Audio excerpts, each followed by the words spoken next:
Welcome to the Confetti Girls! I'm Kat. I'm Emma. And I'm Helen. Today we are in Emma's lovely flower shop called The Green Parlour in Pangbourne, and we're here to make bouquets. Yes. Now, I went to school with Emma, so I'm very excited to come to your shop and make some fun things. And Kat's done some arranging before, so we're expecting some really cool arrangements today. Emma also did the royal wedding. Plug, plug. So, what are we going to do? Tell us what to do. So, I think we're going to start off with a bridal bouquet. Okay. And we have got all these flowers here that you can kind of see in the background shots of the camera.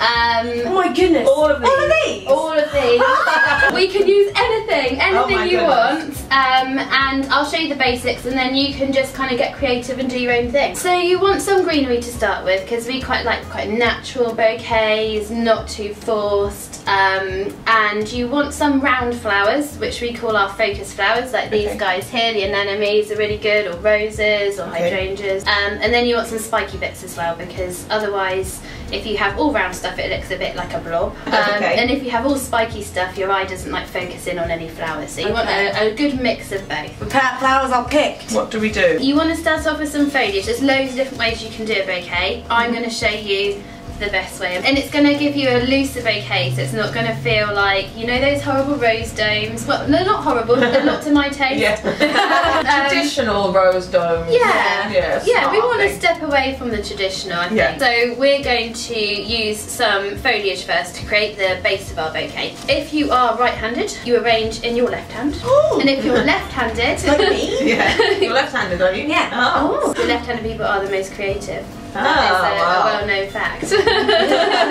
Then you're going to arrange in your right hand. You want to grab some eucalyptus first, which smells amazing, and it's going to look really pretty. And it's just going to kind of hold the flowers apart. And you're going to want to make like a dinner plate with it. So from above, I need more. it's kind of going to look a bit round.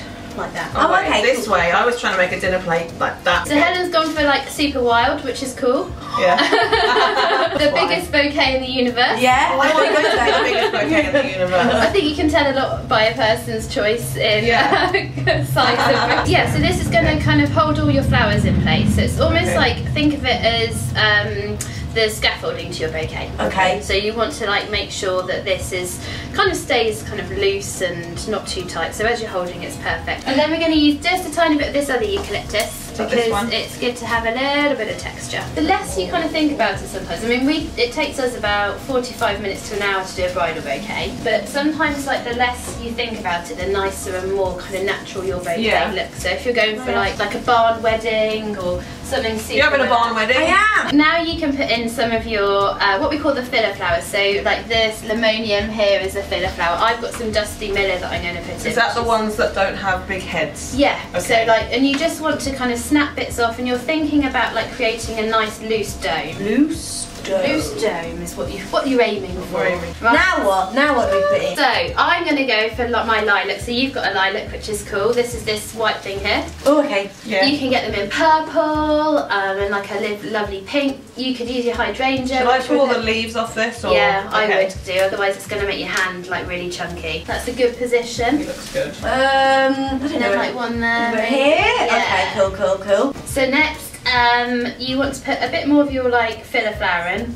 So I've put in this Ami Magus, but you could put in maybe actually some of your anemones, I think, although they're more of a focused flower. Yeah, they are filler. looking gorgeous. No, I think try your anemones. These ones or the other ones? Okay. Let's go for those. Do I stick them in the middle or do I put them around the edge? I do a mixture of both. Oh! How do I put it in the middle then? Sorry. And then you kind of push it through, and then it'll stick out the side, and then you wrap your fingers around it. For any brides that are watching that don't have a big flower budget, but they still want lovely flowers, like, is there something they should spend their money on? So if you go seasonal, then you obviously there's a better price for flowers. So for example, like if you have your heart set on peonies, then you don't want to be getting married in January, because they're peonies, out of season. yeah, they're not in season. You just want to make sure you're spending money on the right thing. So for example, like a bridal bouquet for me is quite important, because it's in all your photographs, it's in all your pictures, and it's like quite a key kind of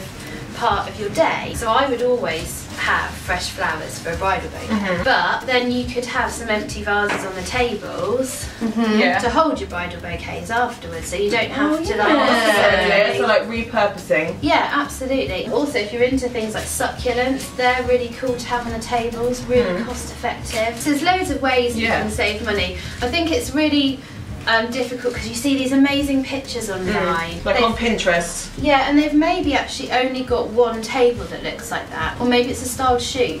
Yeah. And they've spent like, they've made it look like a wedding, and it costs like, that one table centre might cost like £400 or something. Right. And you get people coming in and saying, oh, I want this for 20 tables, and obviously that's going to cost you an absolute fortune. Yeah, so you have to be realistic about. Absolutely, and listen prices. to your florist as well, because florists are there to kind of help you with your budget and say like, okay, well if we don't do this, we could do this, or it's the big things that cost the money, as you'd expect. If it looks big in a photograph, it's going to cost a lot of money. So I'm going in with roses, is that the right thing to do? Yeah. I've used up all my flowers now. I think it looks okay, but I feel like I like it. I think it looks good. Rubbish! No, it doesn't. Why does it look rubbish? It's just big and flouncy, and I there's like nothing it wrong big with and that. What do you do once it's all together? Okay, yeah, what's next? So you want to tie it up, because How? Oh, Lord. Do we have to like trim some of this? Because I've got so much just going trim on. the stems. Do you trim it after you've tied it up or before? I trim it before. Oh! Okay, cool. Right, yeah. Trimmed. So we need some string, Okay. which we use the raffia. Let me grab some. So, here we have it. Yay! We made some bouquets! That was actually very, very enjoyable. It was actually much easier than I thought it would be too. I thought it'd be really tricky, but Yeah, I think practice will make absolute perfect. Am I right in thinking that you do workshops in your shop? We do, yeah. We teach people how to make flowers for their home. We do bridal courses, all sorts of different things, so people can kind of come along and learn. Is there a link on your website? There is. We will put it in the description We'll put it in the box. description. Thank you so much for teaching us and for having us. Welcome. This is what we made. Yay! Yay! Thanks for watching, everyone, Thanks for watching. and we will see you next week. Yes. Bye.